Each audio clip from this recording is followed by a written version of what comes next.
अस्सलाम वालेकुम, मैं हूं दिल इम्तियाज़ और आप देख रहे हैं तख्ती ऑनलाइन। हमारी बात शुरू हुई थी एक टेक्नोलॉजिस्ट से जिनका नाम था ब्रैड लेनेस्टर, जो कि एरिज़ोना के डेजर्ट में रहते हैं और ये वाटर इंजीनियर है। इनका काम ये है कि ये बारिश के पानी को किस तरीके से इस्तेमाल किया जा सकता है उस पर रिसर्च भी करते हैं और उसके साथ साथ उस पर मुख्तलिफ किस्म की टेक्नोलॉजीज़ भी बना रहे हैं, जो कि हम डिस्कस करने जा रहे हैं। उसके अलावा ये सनशेड हार्वेस्टिंग और नेटिव फूड हार्वेस्टिंग पर भी काम कर रहे हैं।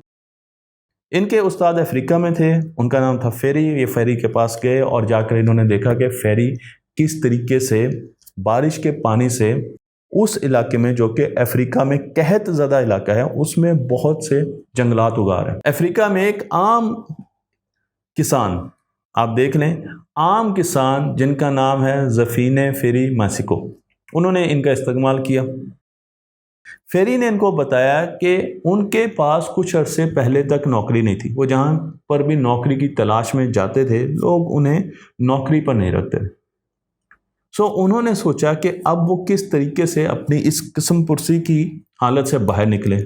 उनके पास एक ही तरीका था, उनके पास 7 एकड़ ज़मीन थी और दूसरा उनका ये कहना है कि उनके पास उनकी मजहबी इक़दार थी, मज़हब पर बहुत ज़्यादा यकीन रखते थे, क्रिश्चियन थे। तो उन्होंने सोचा कि वो क्यों ना एक ऐसा फार्म बनाए जो कि बारिश के पानी को उगाए।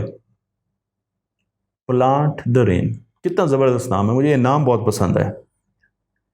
फेरी साहब की ऑब्जर्वेशन बहुत अच्छी थी। जब भी बारिश होती वो बाहर निकल जाते और देखते, ऑब्जर्व करते कि बारिश का पानी कहाँ कहाँ से नीचे ज़मीन पर आ रहा है, छतों पर कैसे गिर रहा है, ज़मीन पर वो किस जगह से बह रहा है।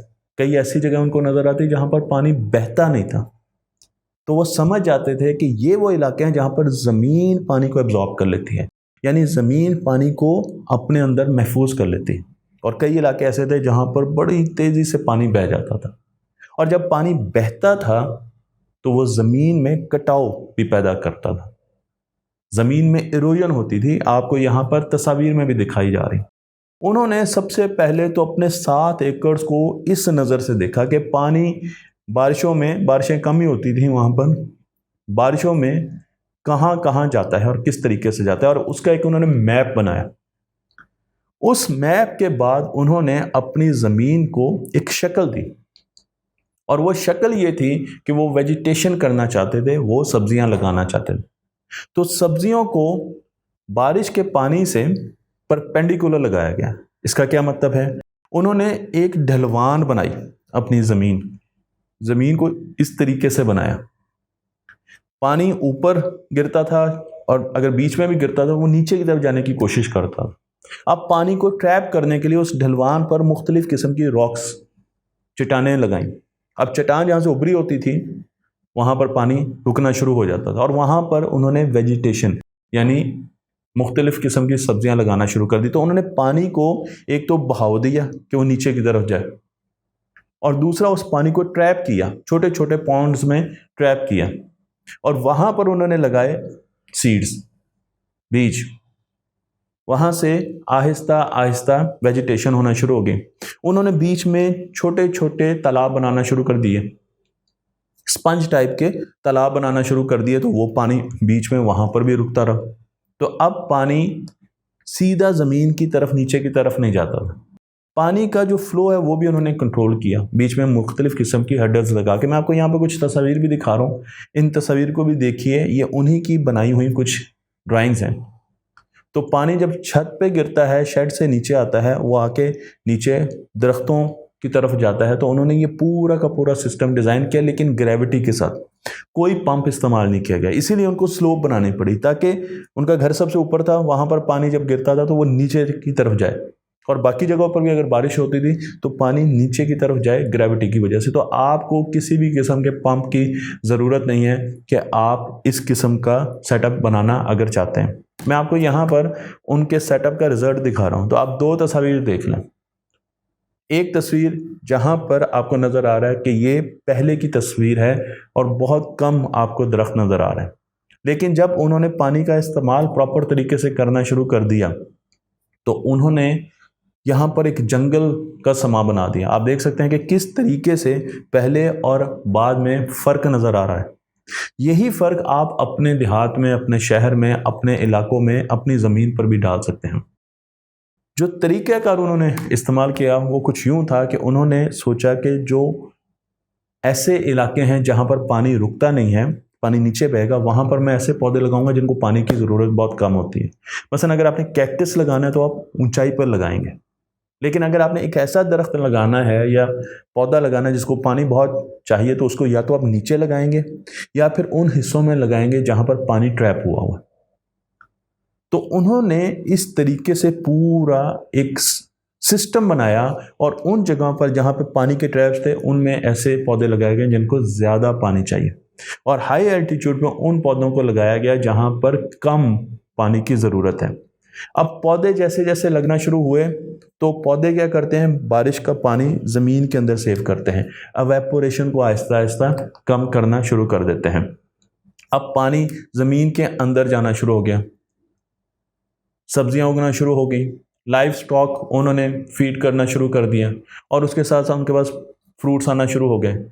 जहाँ पर साल में एक मरतबा सब्जियां नहीं लगती थी, वहाँ पर 3 मरतबा, साल में 3 मरतबा वो सब्जियां हार्वेस्ट करना शुरू हो गए। उन्होंने सब्जियों से फ्रूट और फल लेना शुरू कर दिया।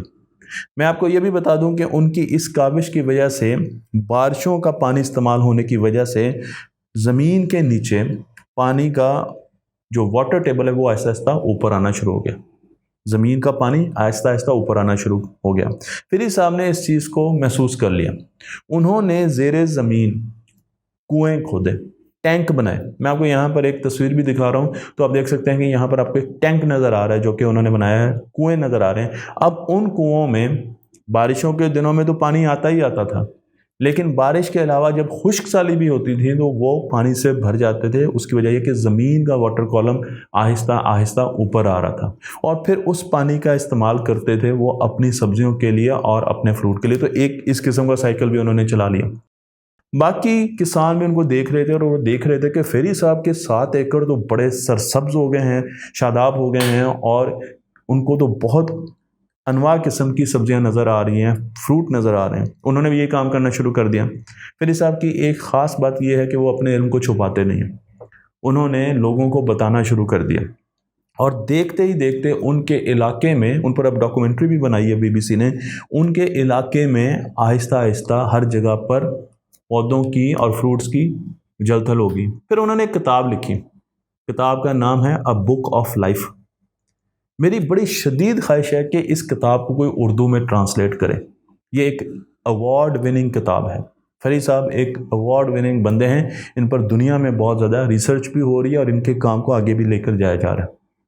लेकिन इस किताब को उर्दू ज़ुबान में ट्रांसलेट करना बड़ा ज़रूरी है, क्योंकि हमारे आम किसानों को, हमारे आम लोगों को मालूम हो कि वो अपने घर की छत पर बरसने वाले बादलों से आने वाला पानी किस तरीके से महफूज कर सकते हैं, और किस तरीके से वो कहत साली में भी ऐसी सब्जियां और फ्रूट उगा सकते हैं जिनको बहुत ज़्यादा पानी चाहिए। इस किताब के मुख्तलिफ सफ़े में आपको दिखा रहा हूँ, क्योंकि इसके मुख्तलिफ एडिशन आए, जहाँ पर आप उनका एक सैम्पल फॉर्म देख रहे हैं जिसमें उन्होंने बताया कि अच्छा, अगर आपने इस किस्म का फॉर्म बनाया है तो यहाँ पर कपास कहाँ लगानी है, इस फॉर्म की स्लोप क्या होगी, इसमें कहाँ कहाँ पॉन्ड्स मौजूद होंगे, इसमें कहाँ कहाँ दरख्त लगाएंगे, शुगर केन कहाँ, गन्ना कहाँ लगाएंगे, आप ग्रास कहाँ लगाएंगे, आप गंदम कहाँ लगाएंगे, केले। तो उन्होंने पूरा एक मैकेनिज़्म दिया है, एक मैप दिया है कि किस तरीके से आप ये चीज़ें कल्टीवेट करेंगे। अब मैं यहाँ पर भी आपको उनका एक और, उनकी किताब में से एक और तस्वीर दिखा रहा हूँ। देखिए तो उनका जो गार्डन है वो ऊंचाई से नीचे की तरफ आ रहा है, और बीच में आपको मुख्तलिफ जगह पर स्लोप्स नज़र आ रही हैं जहाँ पर पानी को ट्रैप किया गया, जानबूझकर ट्रैप किया गया, और वहाँ पर वो पौधे लगाए गए हैं जिनको ज़्यादा पानी की ज़रूरत है। तो एलिवेशन का इस्तेमाल किया गया है इस पूरे प्रोसेस में, और ये चीज़ हमारे मुल्क के लिए बहुत शानदार हो सकती है, हमारे मुल्क के लिए बहुत ज़्यादा इस्तेमाल हो सकती है। तो मैं गुजारिश करूँगा, इल्तिजा करूँगा इरिगेशन डिपार्टमेंट से, वो इलाके, वो महकमे जो इससे रिलेटेड हैं, कि वो इस किताब को ज़रूर पढ़ें और फिर इस किताब को उर्दू में लेकर आएं और इस किताब को मुफ्त अपने किसानों में तकसीम करें, अपने म्यूनसिपल कमेटी के लोगों में जो कि सिटी प्लानिंग करते हैं, जो कि पानी की बेसिस पर मुख्तलिफ़ किस्म के काम करते हैं, उनको बताएं ताकि हमारे मुल्क में जो बारिश हो रही है और जो पानी हो रहा है, और मैंने आपको बताया पिछले वीडियो में कि शुमाली इलाकों में तो बहुत ज़्यादा बारिश होती है, तो उसको हम किस तरीके से इस्तेमाल करें। मैं जानता हूँ कि अभी हम उस फेज़ में हैं जहाँ हम अपने डैम से पानी का प्रॉपर इस्तेमाल नहीं कर पा रहे या हम शायद डैम नहीं बना सकते, लेकिन मायूसी गुनाह है। इसलिए हमें हमेशा मुस्तकबिल का सोचना चाहिए और उसके लिए प्लानिंग करते रहना चाहिए, क्योंकि अगर आप बेहतरी चाहते हैं तो ज़िंदगी में कभी एक मोड़ ज़रूर आएगा जब आप बेहतरी की प्लानिंग करना शुरू करेंगे, और वो आज का दिन भी हो सकता है। तख्ती ऑनलाइन को लाइक कीजिए, शेयर कीजिए और इस इल्म को दूसरों तक पहुँचा दीजिए।